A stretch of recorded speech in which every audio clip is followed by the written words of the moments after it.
Sore loser? Maybe so. Disgraced former New York governor and former Democratic candidate for New York City Mayor Andrew Cuomo is jumping back into the race, this time as an independent in the general election. Now, that announcement was made in a video posted to social media yesterday. Let's take a listen.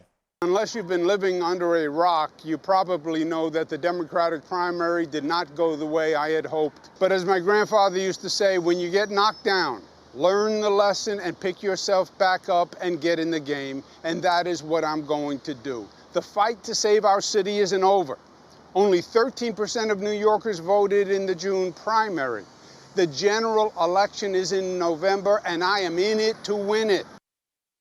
Cuomo lost the Democratic nomination to Zohran Mamdani by more than 10 points back in June. Cuomo now joins fellow independent candidates, current New York City Mayor Eric Adams and former Assistant U.S. Attorney Jim Walden on the November ballot. But sources close to the campaign say he has an unusual proposal for the non-Democratic field of candidates. According to News Nation reporting, Cuomo will ask all candidates other than Zohran Mamdani to pledge that whoever is not in the lead come mid-September drop out of the race, himself included. That plan was originally created by Walden and later endorsed by former New York Governor David Paterson. Walden told the New York Times in part, "I've seen the math. If we split the vote in any form or combination, all we're doing is electing this 33-year-old paper-thin resume socialist, which will be terrible for New York." Now, Cuomo has reportedly already made that pledge to his supporters. Adams and Republican nominee Curtis Sliwa have said they have no intention of dropping out. Silwa, excuse me. It's not going to happen.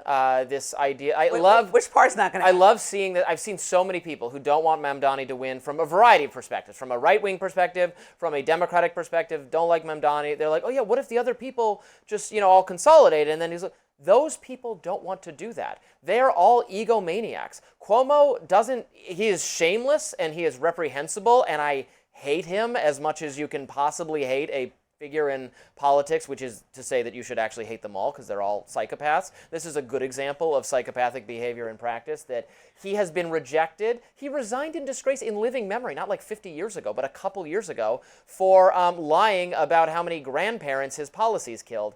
He should go away forever, but instead he has this sick need to still be mayor, and he's been rejected over and over again. So he's not going anywhere. The Republican guy was like, no, I want to run for mayor. I'm not going to not run. And Adams, who was actually the incumbent mayor, if anyone should drop out, all the other people should drop out in his favor. He's not. Why would he drop out? He's the incumbent mayor. He wants to be mayor again. So Mamdani's going to win, and you know what? I don't like him at all. I think his policies are terrible, but I think he's what New York deserves, honestly, at this point. So sorry to in a good New way. Yorkers. I think that if Mamdani tells you anything, it tells you the climate that people are. I think the excitement about his campaign and him being so different from bureaucracy and what people are expected to, the status quo, a lot of what Cuomo stands for. I think the people that are still supporting him are some of those people that are like status quo New Yorkers who are just what does he stand a familiar for? He stands face. for himself.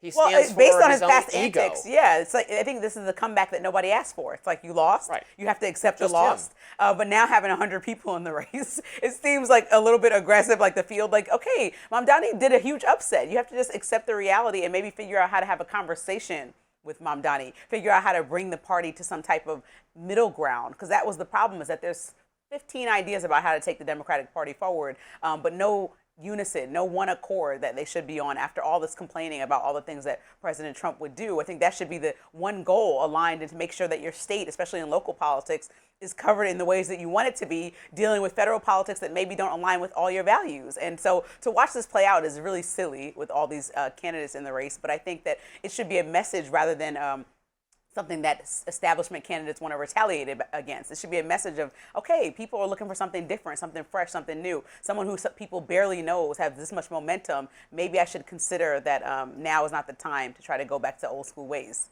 Yeah, if the establishment wants to defeat challengers like Mamdani, wants to defeat far-left economic policies, the establishment needs to uplift or find or discover or promote candidates who are appealing, who have some personality. Again, I don't like Mamdani's politics, but he has a genuine quality about him that I find it hard to work up a lot of dislike of him personally. I can work up plenty of dislike for the things he wants to Politically. do with New York, but he does not offend me or appall me in any way. Cuomo absolutely is just an You were, like, appalling, at no contemptible figure. mince words. And Very and serious. that this is what they landed on. Like, let's try this again. This discredited, I think the disreputable bigger figure point- who resigned. We watched this happen with President Biden. You know, there was a huge momentum for Bernie Sanders at the time. They kind of pushed him out the way and forced President love to do Biden that. down folks' throat. And then this is the Right. You know, Or he Hillary won. Clinton, really, that was the example of absolutely forcing someone. I mean, at least Biden did. Now, they got everybody else to drop out so that he could win. But, you know, that's what happens. In the 2016 one, the amount of anti-Bernie forces of the establishment promoting Hillary, that was just a lot. Yeah, well, you know, we're going to talk about this endlessly, but, you know, we got to pack it up for today. That does it for us on Rising. Look out for more exclusive YouTube content coming your way. Be sure to like, share, and subscribe to The Hill's YouTube channel so you never miss any content. And for those of you who listen on the go, we're available anywhere you listen to podcasts. See you soon.